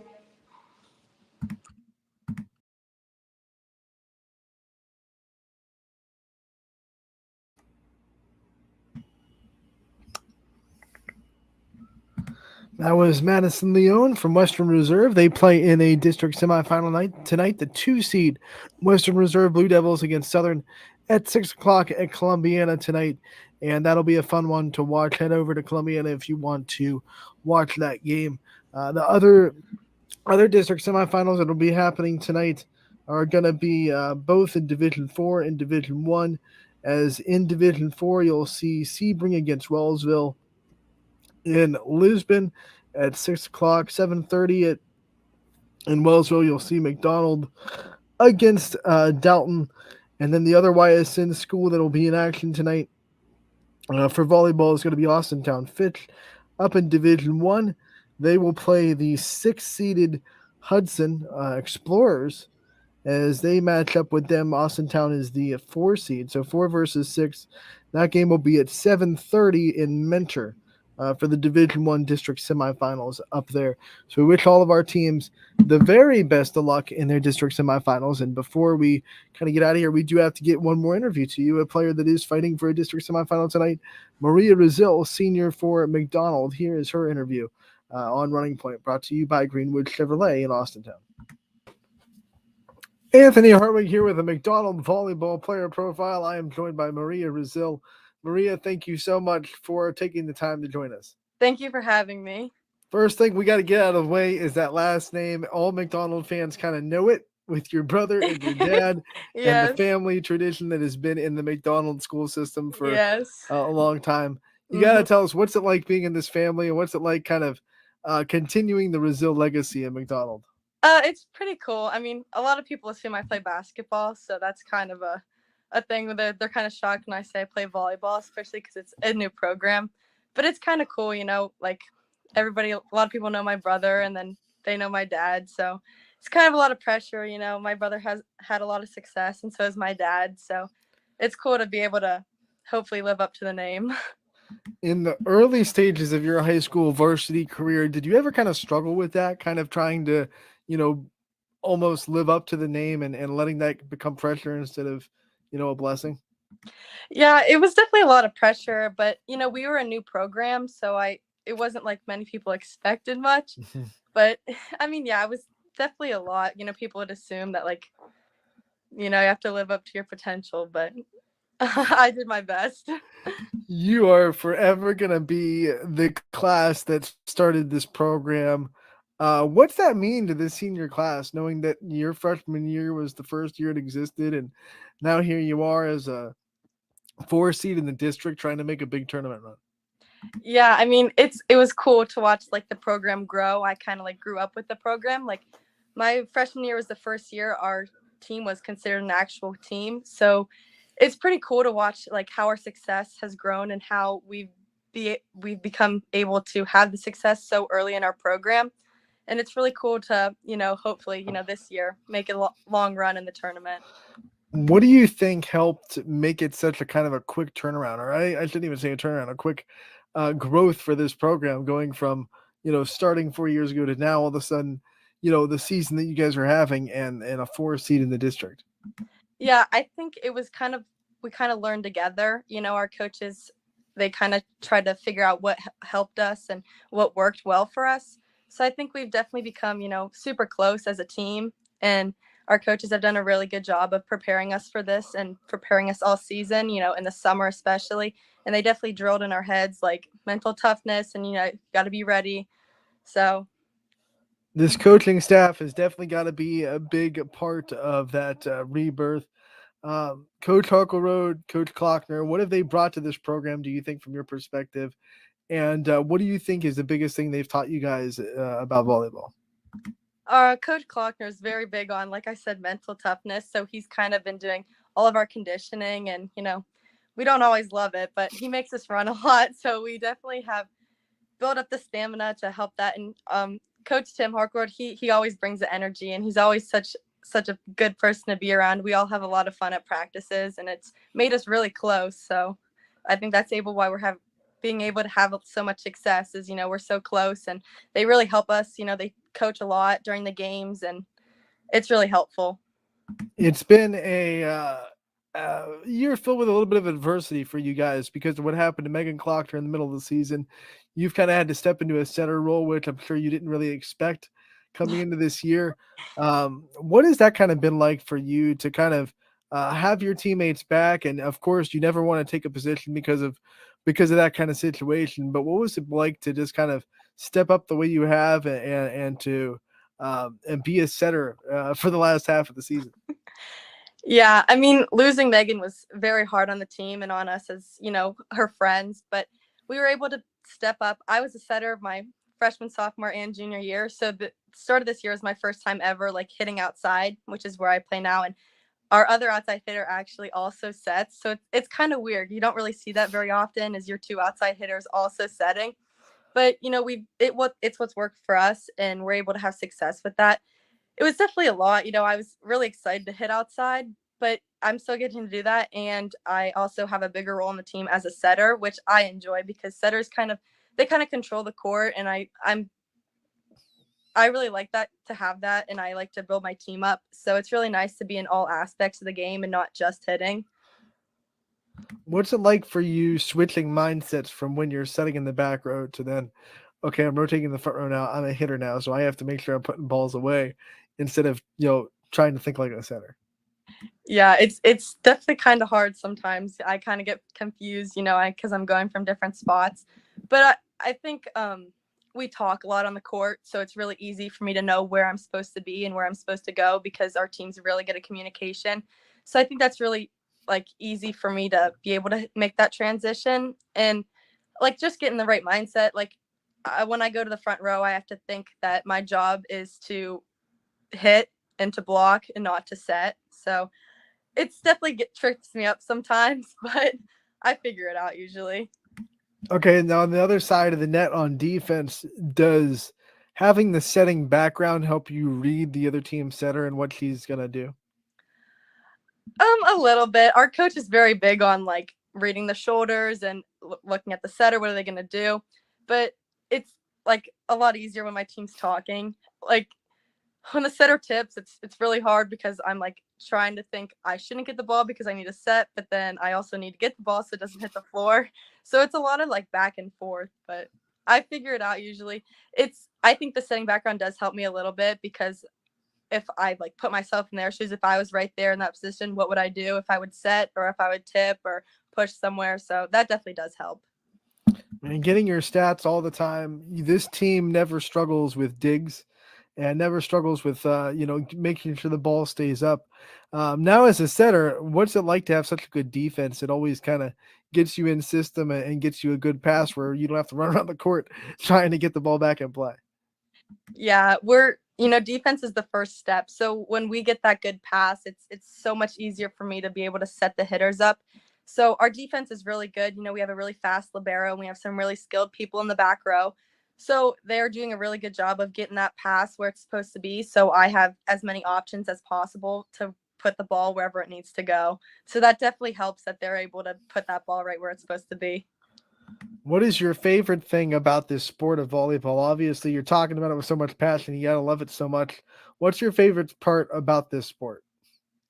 I love the energy, in those big games where it's so close and it could go either way. It's scary in the moment, but it's so much adrenaline is running through you and you feel like you could do anything, especially with your team. And, the team aspect is so fun. I have so many friends from it and I'm able to, be friends with them on and off the court. And it's so much fun, winning with them and having success with them and watching them grow as well as myself as a player.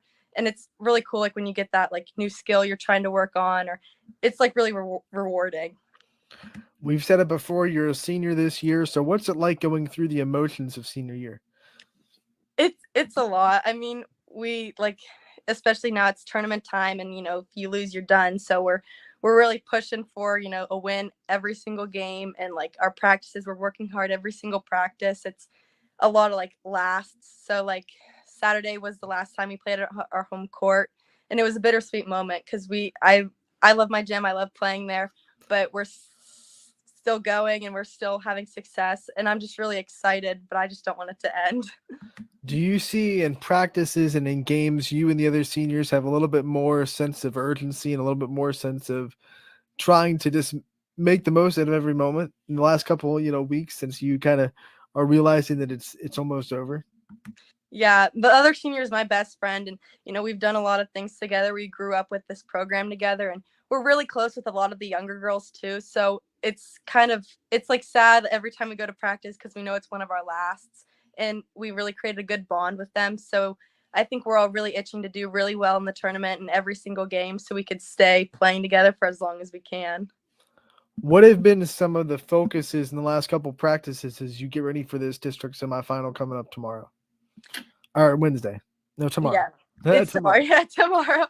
I mean, we've studied the other teams we're playing, especially the team we play tomorrow. We're trying to prepare as much as we can. So we're working on things that will better ourselves for that game offensively and defensively. Our coach has done a really good job of, studying the film and helping us in as many ways as possible. Obviously you play volleyball outside of the off season as well. What does that do for you, being able to play against other competition and a high level of competition in the off season? It definitely makes you understand the game a lot better. I had a really good coach in club and he really helped me a lot, but even just playing, you understand the game more, you read people better, and you're able to pick up on things maybe you wouldn't in high school, because it's a little bit different, club versus high school, and it's definitely made your volleyball IQ stronger or higher. It's definitely helped me in that sense.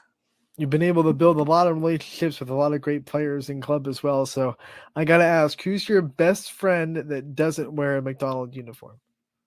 Oh my, that's a tough question. I played for Club 1 last year, and I love my team that year. We had a lot of fun together and a lot of laughs, and we did a lot really good. So there's some Girard girls and Campfield girls and a girl from Poland on there that I really enjoyed playing with. So they all are my favorites, I guess. That's a very political answer. I like it. What about who is the toughest kind of hitter or toughest opponent that you think you faced it like you haven't got a chance to play with, but if you could pick them out and say, man, I love this. I love the chance to share the court with this person. Yeah, we have some really good hitters in our league. We have the 2 girls from reserve, and there's 2 girls from Ridge who are really good, who we would love to have them on our team. But it's definitely it's fun to watch other hitters, but it's also a little scary sometimes when you're in the back row. You don't know if you're going to be able to pass it or what. But do you remember kind of your first experiences against a really good hitter in the back row and trying to dig, the first time you had to go up against a really strong hitter? Honestly, I don't really remember much. My freshman year feels like forever ago. I really don't remember any of it, but I know we played against some really good teams, and I was probably very terrified back there. Let's talk about your future goals, where you want to see yourself after high school, and what kind of career path you might want to go into. I honestly, I haven't thought about that much. I kind of trying to wait and get through the high school season before I start thinking about college or anything, because that's just really stressful. Clock's ticking. Yeah, I know. Since you haven't thought about that too much, I guess general questions.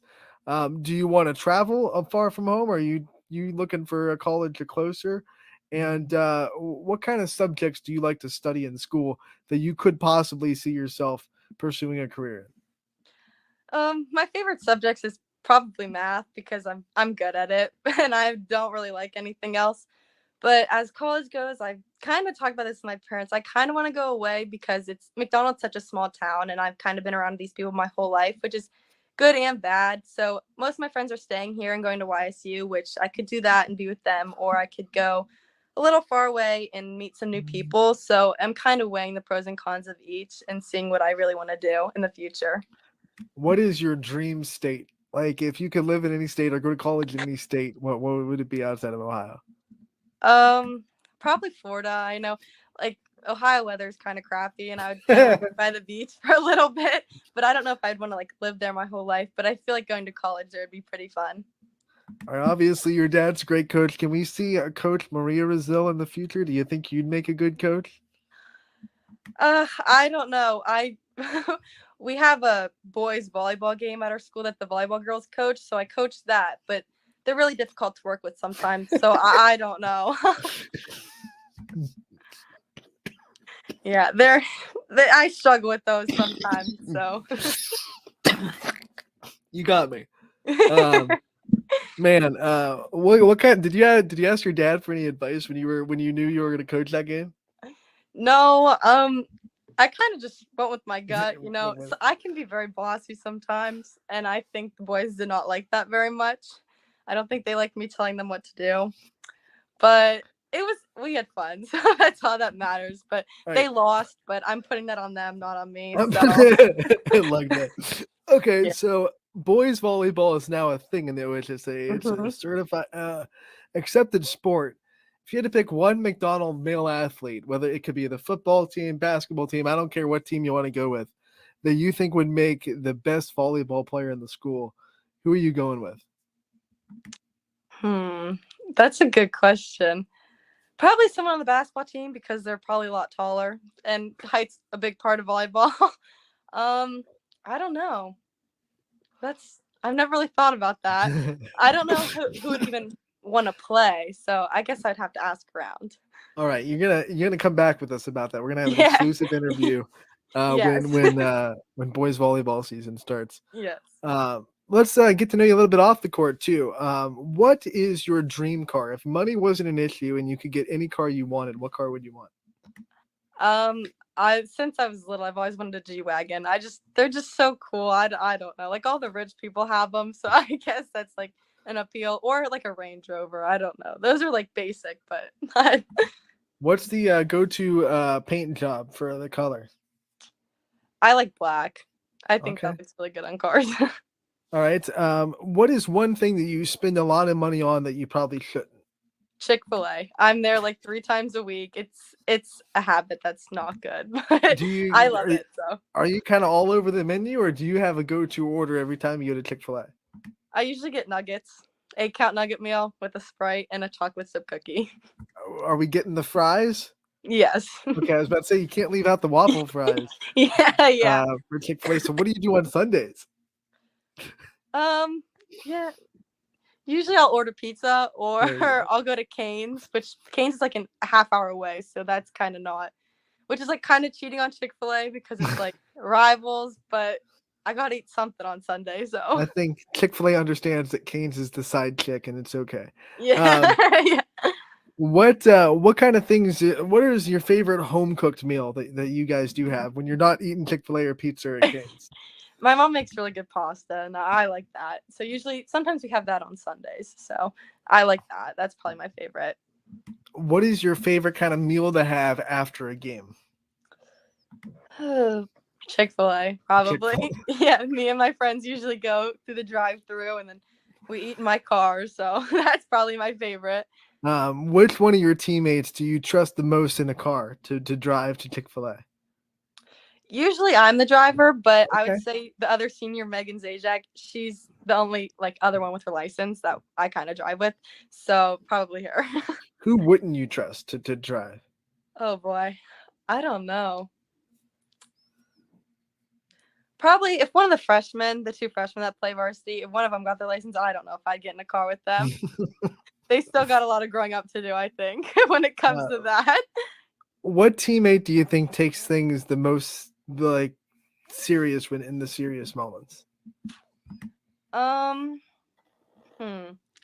Probably Gianna Costino. She's our other outside hitter. She's my cousin, so probably her. She's really good. She's started her last year as a freshman, and she's really grown as a player. Probably her. All right. What class or what teammate do you think is the most likely to get coach upset during practice? I don't know. Maybe me. I like to joke around a lot. So me and my can best say friend, you. me and Megan, we like to joke around during practice. So he probably gets mad at us a lot. What teammate do you think is the most likely to succeed at whatever career path they go into? Oh, probably Megan Zajac. I would say her. Do you have any teammates that like outside of the volleyball court you can't believe they're an athlete because they're kind of clumsy? Well, our libero, Miley Titus, she sometimes doesn't process things very well. So maybe her. What teammate makes you smile the most? Probably Megan. We have a lot of fun together. What teammate do you text the most? Megan. Okay. What do you think the last thing that you guys texted about was? Practice today. We talked about practice today and the game tomorrow. All right. What is your favorite kind of sport that you don't play that you think you would like to throw your hat into the ring into? Oh boy. I like watching basketball, but I can't play. I'm not good at playing basketball. I really don't know. I don't like to run. I cannot play softball. I'm not good at that. Soccer is the same season as volleyball, so I probably wouldn't want to do that. What about like recreational, off the wall sports, like billiards or water polo or bowling? Can you bowl? Not very well. We used to go bowling a lot, but I wasn't very good at it. But we have fun when we go bowling, so yeah, Right. maybe bowling. There you go. I got one out of you. What about like family game night? Obviously, your family has to be very competitive, I imagine. Who wins the most at family game night? Well, we don't really play games very often. Everybody's kind of busy That's because with sad. their own sports. But understandable. Yeah, so probably my dad. He would probably win the most. He's very competitive. Probably me or him, because we're both very, very competitive. What is the best advice that your dad's ever given you? Oh, he's given me a lot of advice. I don't know. He always just tells me go out there and do the best I can, and I gotta play to my potential, and that's kind of it. I mean, he definitely says a lot, but that's probably the basis of everything he says is, just I gotta focus on me sometimes, and then help my teammates out as much as I can. All right, before I let you go, I want to give you the chance to thank your support system, all the people that have been there for you. Give them a shout out before you get out of here. Yeah, definitely my family. I mean, they've always supported me, and my coaches have given me so many opportunities, and my team has always been there for me, always had my back. And our community has done a really good job of supporting us, especially in the new program. They've done a really good job of, cheering for us and always congratulating us when we win and do something good. So definitely all of them. Maria, thank you so much for the time. We wish you the best of luck in the rest of your tournament run. We look forward to talking again real soon. Thank you. That was Maria Razil from McDonald, the senior leader, and we talked about it. They've been put, the whole team has been put in a really tough situation in the middle of the year, losing Megan Klockner for the season. And Maria, who had already been kind of a 6'2" setter in years prior, took it upon herself to run a 6'2" offense again, even though she probably didn't expect it this year. And she's done a great job. McDonald plays in the district semifinals tonight against Dalton. That'll be in Lisbon, which will be at 7:30 in Lisbon. The nightcap first game of the night will be Wellsville and Sebring. So make sure if you're a volleyball fan, get out there. So of course, we said the other matchups tonight. We have Western Reserve at Southern at Columbiana, also going on for district semifinal action, and then Fitch will play Hudson in Minter. Divisions 1 and 4 in action tonight in district semifinals. Divisions 2 and 3 in action tomorrow, and then it'll all, of course, be Thursday for divisions 1 and 4 on Thursday. That'll be the district championship, and then divisions 2 and 3 championships will be on Saturday at those sites. So it'll be a fun time for volleyball. That'll do it for this episode of Running Point. We thank you so much for tuning in. Casual Sports Podcast coming up next from 2 to 3. Power Hour has you hooked in from 3 to 4, and then you look at some of the other stuff that's happening tonight. Don't forget live interviews with Ursa at the Golden Dawn, and then also live interviews with South Range and Legends Food and Drink. So look forward to those as well. Once again, that'll do it for today's episode of Running Point, brought to you by Greenwood Chevrolet in Austintown. Thank you so much for tuning in. We'll be back tomorrow with Richie Giuliano from 12 to 2.